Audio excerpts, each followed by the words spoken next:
এই ভুয়া মুক্তিযোদ্ধা ব্যতীত প্রকৃত মুক্তিযোদ্ধা যারা ছিল তারা কি গত 16 বছরে মূল্যায়িত পাইছে, কিংবা তাদের কি কোনো স্বীকৃতি ছিল? কোনো স্বীকৃতি তো ছিল না। আমরা জানি যে আমাদের বীর প্রতীক, বীর বিক্রম যারা ছিল, ইভেন স্বাধীনতার অন্যতম ঘোষক, আমরা ছোটবেলায় বইতে পড়েছি অন্ততপক্ষে, এবং আমরা আমাদের বাবা দাদা তাদের কাছ থেকে আমরা জেনেছি যে স্বাধীন বাংলাদেশের একমাত্র বাংলাদেশপন্থী নেতাই ছিল জিয়াউর রহমান। যদিও বিএনপির মধ্যে আমরা সেই আদর্শ দেখতে পাই না এখন, কিন্তু জিয়াউর রহমানের আদর্শ আমরা বুকে লালন করি, ধারণ করি। এটা কোঠার বিরুদ্ধে আন্দোলন করছি, বৈষম্যের বিরুদ্ধে, পরবর্তীতে মানুষের প্রত্যাশার জায়গা থেকে আমরা কিন্তু এক দফায় গিয়েছি। কিন্তু আমাদের যে এক দফাটা বিষয়টা তেমন না যে আমরা হঠাৎ করে গেছি। আমাদের কিন্তু সেই 2018 সালে যখন আমরা নির্যাতনের শিকার হয়েছি, তখন থেকে এই সরকারের প্রতি আস্থা ভালোবাসা আমাদের কমে গেছে। এবং আমরা এই প্রজন্ম, আমরা পিলখানার মতো ঘটনা দেখেছি, আমরা শাপলা চত্বরের মতো ঘটনা দেখতে দেখতে বড় হয়েছি। তো আমাদের তো এই সরকারের প্রতি একটা ঘৃণা ছিল, একটা জালিম সরকার, একটা এরকম একজন ফ্যাসিস্ট সরকার। আমরা প্রত্যেকেই এখানে সমন্বয়ক যারা আছে, এদের মধ্যে ম্যাক্সিমাম 2-1 বা 4-5 সমালোচনা থাকতে পারে, বাট ম্যাক্সিমাম আমরা কিন্তু সেই 18 সাল থেকেই আমরা লড়াই সংগ্রাম করেছি, নির্যাতিত হয়েছি, হামলা মামলা নির্যাতনের শিকার হয়েছি। তো অতএব আমাদেরকে নিয়ে যারা সমালোচনা করতে চায় যে 2 মাস ধরে মাত্র এই করছি, বিষয়টা তেমন না। প্রথমে আমি আমার প্রিয় রবি ভাই তাকে বলতে চাই যে সে যে বিষয়গুলো বললো, তাকে আসলে একটা বিষয় আমরা কনসার্ন করতে চাই যে আমরা যারা আছি, আমরা যে দীর্ঘ শুধুমাত্র 2 মাস আন্দোলন করেই এই আন্দোলনের সফলতা পাইছি, বিষয়টা কিন্তু তেমন না। আপনারা যেরকম ভাবে দীর্ঘ 16 বছর ধরে অন্যায় অত্যাচার নির্যাতন জুলুমের শিকার হচ্ছেন, আমরা কিন্তু এই যে আমরা যে ফোর্সটা, আমরা কিন্তু 2018 সাল থেকে কিন্তু আমাদের লড়াই সংগ্রাম শুরু করি। ব্যাপারটা এরকম না যে আমরা মাত্র 2 মাস ধরে আন্দোলন সংগ্রাম শুরু করেছি। আমরা সেই 2018 সাল থেকে শুরু করেছি, যখন কোনো রাজনৈতিক দল, কোন সংগঠন কোথাও রাস্তায় নামতে পারে নাই, কোথাও গিয়ে অন্যায় প্রতিবাদ করতে পারে নাই। সেই সময়টায় আমরা জীবনের ঝুঁকি নিয়ে, আমরা মৃত্যুকে পরোয়া না করে আমরা কিন্তু লড়াই সংগ্রাম করেছি। এবং আমরা এখনো বিশ্বাস করি যে আমরা নিজেদেরকে জীবন্ত ভাবি না। আমরা মনে করি যে আমরা জুলাইতেই শহীদ হয়ে গেছি, কারণ আমরা প্রতিনিয়ত আমরা মৃত্যুর জন্য প্রস্তুত আছি, যে পরিস্থিতির জন্য থাকুক না কেন।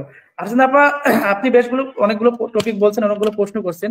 শুরুতেই আপনাকে একটা বিষয় জানাতে চাই যে আমরা যারা সমন্বয়ক আছি, সমন্বয়ক আসলে আন্দোলনের সমন্বয়ক এবং 5ই আগস্ট পরবর্তী সমন্বয়ক, একটা তো ডিস্টেন্স অবশ্যই আছে, এটা অস্বীকার করার কোনো ওয়ে নাই। বাট সমন্বয়ক যদি বলি, সমন্বয়ক এবং উপদেষ্টা, আমরা অনেকে ভাবে যে আমরা ক্ষমতার অংশ না, আমরা কিন্তু ক্ষমতার অংশ না। হয়তো হতে পারে 2-1 সমন্বয়কদের 2-1 বা 3-4 ক্ষমতার অংশ হতে পারে, বাট আমরা আলটিমেটলি আমরা কিন্তু ক্ষমতার অংশ না। আমাদের যতটুকু ক্ষমতা আছে আমরা উপদেষ্টা পর্যন্ত পৌঁছাইতে পারি, আমাদের বার্তাগুলো আমরা পৌঁছাইতে দিতে পারি।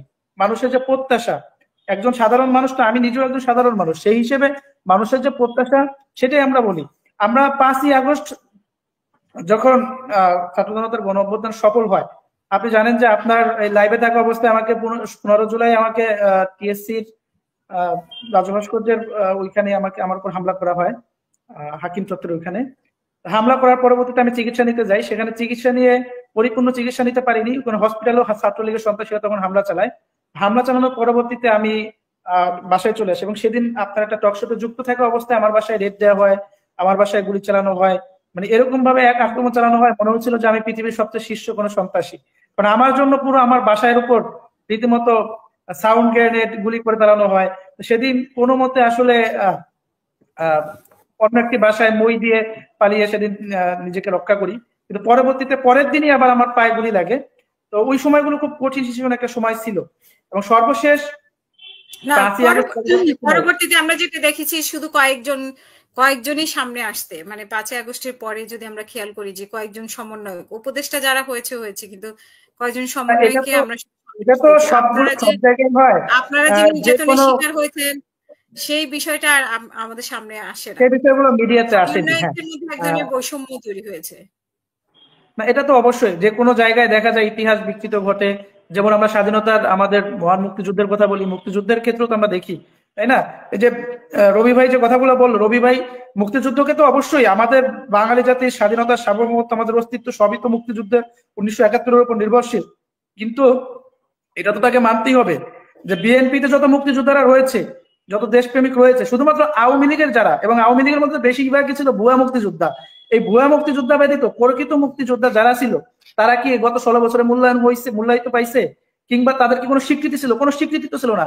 আমরা জানি যে আমাদের বীর প্রতীক, বীর বিক্রম যারা ছিল, ইভেন স্বাধীনতার অন্যতম ঘোষক, আমরা ছোটবেলায় বইতে পড়েছি অন্ততপক্ষে, এবং আমরা আমাদের বাবা দাদা তাদের কাছ থেকে আমরা জেনেছি যে স্বাধীন বাংলাদেশের একমাত্র বাংলাদেশপন্থী নেতাই ছিল জিয়াউর রহমান। যদিও বিএনপির মধ্যে আমরা সেই আদর্শ দেখতে পাই না এখন, কিন্তু জিয়াউর রহমানের আদর্শ আমরা বুকে লালন করি, ধারণ করি, এটা অস্বীকার করবো না। কারণ তিনি বাংলাদেশপন্থী ছিল, বাংলাদেশ একজন দেশপ্রেমিক ছিল।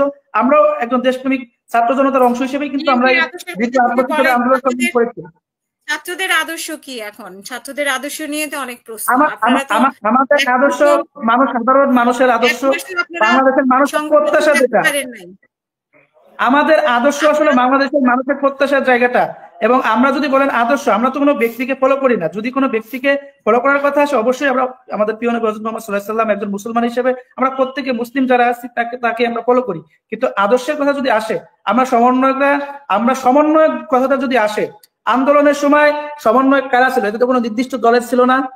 সমন্বয়ক আন্দোলনের সময়ে সকল প্ল্যাটফর্মে ছিল। সমন্বয়ক হওয়ার পূর্বে দীর্ঘ যে 8 বছর ধরে আমরা লড়াই সংগ্রাম করছি, আমরা একটা বিভিন্ন সময় বিভিন্ন ব্যানারে, কখনো সাধারণ শিক্ষার্থীর ব্যানারে, কখনো বা অন্য কোনো সংগঠনের ব্যানারে করছি। কিন্তু সর্বশেষ সর্বদলীয় ছাত্র ঐক্য পরিষদ যে উঠার বিরুদ্ধে কিন্তু উঠার মাধ্যমে কিন্তু আমাদের এই ফ্যাসিবাদের বিরুদ্ধে লড়াই সংগ্রাম চলেছে। এবং সর্বশেষ যে আন্দোলন সংগ্রামটা হয়, যে জুলাইয়ের অভ্যুত্থান, এটা কিন্তু কোনো রাজনৈতিক ব্যানারে হয় নাই, বরং সকল রাজনৈতিক দল, সকল সাধারণ শিক্ষার্থী, সকল ছাত্র সংগঠন, সকলের সমন্বয়ে, শুধুমাত্র আওয়ামী ফ্যাসিস্টদের ছাত্রলীগ এবং ছাত্রলীগের মতো অন্যান্য যেই ছাত্র সংগঠনগুলো রয়েছে ফ্যাসিস্টদের দোসর, এরা ব্যতীত সকল গণতান্ত্রিকামী, সকল দেশপ্রেমিক ছাত্র জনতা এবং ছাত্র সংগঠন মিলেই কিন্তু আমরা এই গণ অভ্যুত্থানে লড়াই সংগ্রাম করেছি। কার কতটুকু ভূমিকা সেটা পরে আলোচনার বিষয়, কিন্তু সর্বশেষ কিন্তু আমরা শুরু থেকেই কিন্তু আমরা সমন্বয়ক যারা আছে, আমরা কিন্তু শুরু থেকেই একটা কোঠার বিরুদ্ধে আন্দোলন করছি, বৈষম্যের বিরুদ্ধে। পরবর্তীতে মানুষের প্রত্যাশার জায়গা থেকে আমরা কিন্তু এক দফায় গিয়েছি। কিন্তু আমাদের যে এক দফাটা বিষয়টা তেমন না যে আমরা হঠাৎ করে গেছি। আমাদের কিন্তু সেই 2018 সালে যখন আমরা নির্যাতনের শিকার হয়েছি, তখন থেকে এই সরকারের প্রতি আস্থা, ভালোবাসা আমাদের কমে গেছে। এবং আমরা এই প্রজন্ম, আমরা পিলখানার মতো ঘটনা দেখেছি, আমরা শাপলা চত্বরের মতো ঘটনা দেখতে দেখতে বড় হয়েছি। তো আমাদের তো এই সরকারের প্রতি একটা ঘৃণা ছিল, একটা জালিম সরকার, একটা এরকম একজন ফ্যাসিস্ট সরকার। এবং আমি একজন ইয়ং তরুণ হিসেবে আমি ভোট দিতে পারিনি। তো আমার তো সেই রাগ অবশ্যই আছে সরকারের প্রতি। এবং আমি একজন সাধারণ নাগরিক হিসেবে আমার তো প্রত্যাশা আছেই।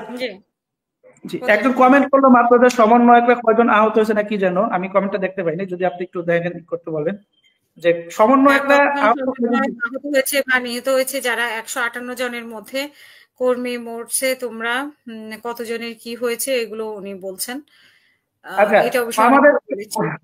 এটা আমি ফার্স্টেই বলেছি যে অনেকেই মনে করে যে সমন্বয়করা শুধুমাত্র এই 2 মাস ধরে আন্দোলন করছে, বিষয়টা তেমন না। হ্যাঁ, এটা হতে পারে, কিছু আছে নতুন, কিছু নতুন আছে সাধারণ শিক্ষার্থীদের, বাট এরা ম্যাক্সিমাম যে ছেলেগুলো ছিল, এরা কিন্তু দীর্ঘদিন ধরে লড়াই সংগ্রাম করে যাচ্ছে, দীর্ঘদিন ধরে একটা বিপ্লবের পথে যাচ্ছে।